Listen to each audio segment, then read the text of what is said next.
a huge congratulations. England have the bronze medal. You've got the match ball, but wow, that was a roller coaster, wasn't it?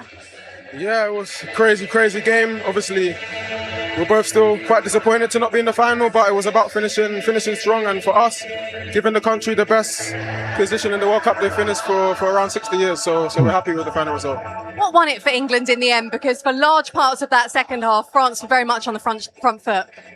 I think the first half won it for us. You know, we won the first half, they won the second half, and obviously in the end we got the 2 goals to win the game. So I'd say that's how the game went. The word on your penalty, the pressure on your shoulders then. Was Jude going to take it and he gave it to you?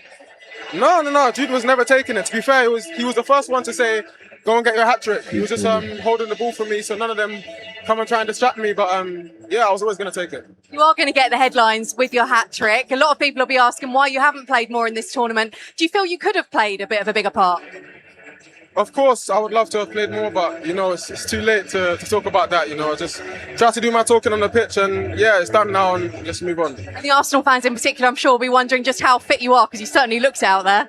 Yeah, I'm fit.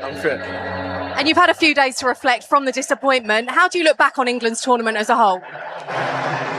Yeah, I would say we built and built across the tournament. We had some amazing results, and in the end we fell short against Argentina, and yeah, it hurts a lot to all of us, and I'm sure it's the same for the fans back home, but we have to hold our head high and move on and focus on the next one. That's what I say. Finally, yesterday, John Stone said he doesn't like the noise around the manager. How do you feel about that? I think it's just part of the game. You know, when you lose, there's always going to be noise. When you win, there's going to be noise. It's how you react to it, how you use it as fuel. And yeah, today we finished strong, so that's all we could really do, and we done it. Well played today. I know you didn't want the bronze, but it's a medal at least. Well done. Listen, we need a round of applause for Bukayo Saka. Like, I don't know how my team end up giving me so much football related content and they know I don't even watch football. This doesn't sometimes even make sense. But when I watch this interview, you know, I was told that the interview's one where basically many people were saying after England finished 3rd in the World Cup last month, that basically, you know, Saka didn't interview well, he walked off. Guys, listen, he did a stellar job in this interview. If you think about it, look at the American interviews that take place with sports, like a lot of the time with the NBA, for example, right? Sometimes you get some really interesting reporters asking some really interesting questions in these interviews. And sometimes I really feel for the actual athletes who have to answer these questions. Where do these questions come from? What kind of questions are you asking? If you're asking questions about how you feel about the manager and how much you played, come on, are you attempting to create beef? Because that's what it literally looks like. It looks like you're trying to get someone into a precarious situation where they may not have their job tomorrow, or they may not have the same opportunity tomorrow. If you're asking an athlete whether or not he felt he was played enough, that's not his decision. He doesn't make the decision unless he's a reckless player. I don't know if I'm right in this, but I know like the old school Eric Cantona, when he played for Manchester United, that's when I used to watch football. That gives you a clue of how long ago I used to watch football. I feel like Eric Cantona, well, maybe not with Alex Ferguson, but Eric Cantona gave off that energy that he decides to go on the pitch when he decides to go on the pitch, right? But gone are those days. So for those of us who know how things work, whether it's at your work environment, your job situation, whether it's at your business, if you're a business owner like myself, whether it's in any cater, even in your family, with your spouse, with the children in your house, like it doesn't matter which is the predicament. There are things that you are responsible for and there's things other people are responsible for. I do not believe that Saka is responsible for how many minutes he gets on the pitch. It's either due to what I'm going to assume is injury, that's going to cause him to not be on the pitch, or it's going to be down to the decision of the manager or the management team. Okay. So a lot of the time when you have an interviewer or a reporter asking questions like, do you feel like you played enough time? Well, how do I make a decision on that? How do I say, yes, I feel like I played enough time? Any real serious heart on sleeve footballer, athlete, whatever sport you're in, even business owner is going to say, no, I wanted more time on the pitch. I thought I could do more. I thought I could have a greater impact. I didn't even watch most of these matches. And I can tell you that if these athletes are who they're supposed to be, which they must be to get to the level that they're at, the level of elite soccer football status, then these athletes are people that want to play as much as possible. So the interviewer asking questions like, did you feel like you played enough? Come on. What do you expect Saka to say? What do you expect any footballer to say? And then we come to close to the end of the interview, and the questions again around, you know, the lots of verbiage around the manager, the heat the manager's getting. Do you think the manager should be getting heat? That's not a player's place to speak on. Yes, the player's going to have their view because they're a human being, just like me and you. But at the end of the day, they know this is a business.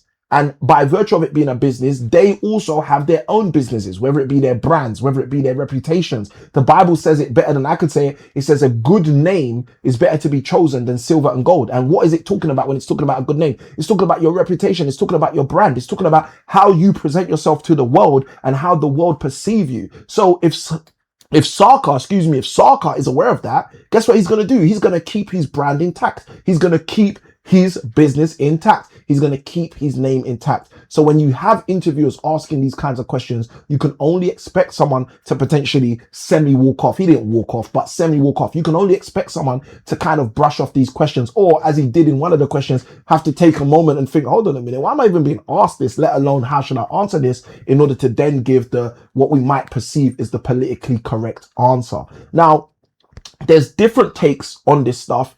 Again, I'm giving my take from a complete non-football viewership kind of take. My mindset around this is more so around how does a young man who's building his career, building his business, who's got a lot of hype kind of around him, he has over the last few years, how does he basically best tackle this kind of environment in order to make sure that his finances, his wealth, his earnings stay intact? And in my opinion, he's done the best job of doing that. There's a few other things that maybe he could have done, but at the end of the day, he's done the best job in doing that. He's come across very correct. He's basically protected his name, protecting his brand. He's made it very, very clear to those of us who are truly listening that he's available, he's fit, he's healthy. You know, the indirect questions around his health, you know, were again a bit weird, but he's basically made it very clear. Like, listen, I'm fit, I'm healthy, I'm here to play, I'm here to make an impact, I'm here to do what I'm here to do. So if I get given the opportunity, I'm going to do it to my best ability. Now, look, I didn't want to wrap up without touching this.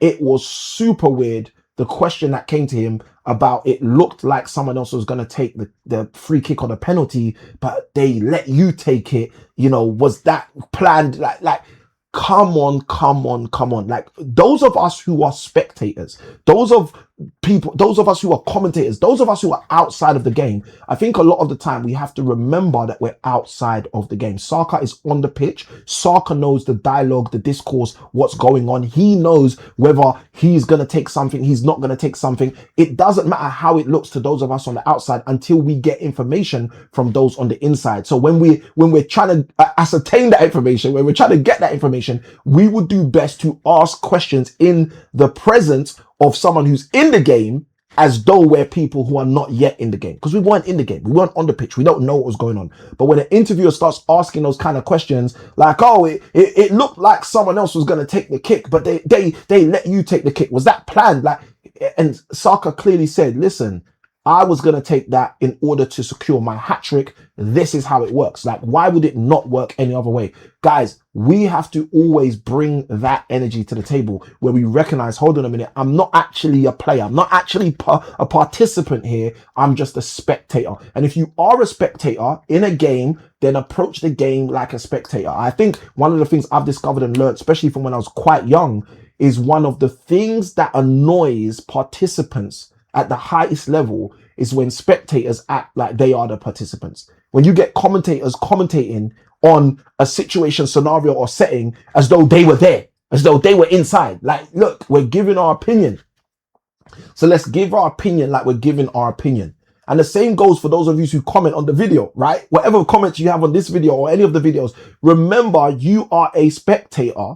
You're not necessarily a participator, all right? But we're going to let you participate in the comments below. So let us know in the comments below what your thoughts are on this one. I'm just playing with you guys, but I thought at the end of the day, it's a great way to also share not just the view on Saka and his demeanor through that interview and whether or not he really walked off, because that was kind of the question I was getting asked before I got to play the video. But more importantly, on your thoughts, do you think when you're being interviewed with these kind of tactics, tactical questions that you should literally just give in to the interviewer and share with them everything they want to hear in the way they want to hear it? Or do you think that there is a brand, there is a name, there is actually your career to be kept in mind in order for you to continue to build rather than you to just yield? This is something I can win. I'm signing out. As I usually say, you know, small keys open up big doors, and why not like, comment, subscribe if you got something out of this video so you can be a part of the tribe. And I look forward to seeing you on the next one. Good day, God bless. Let's go.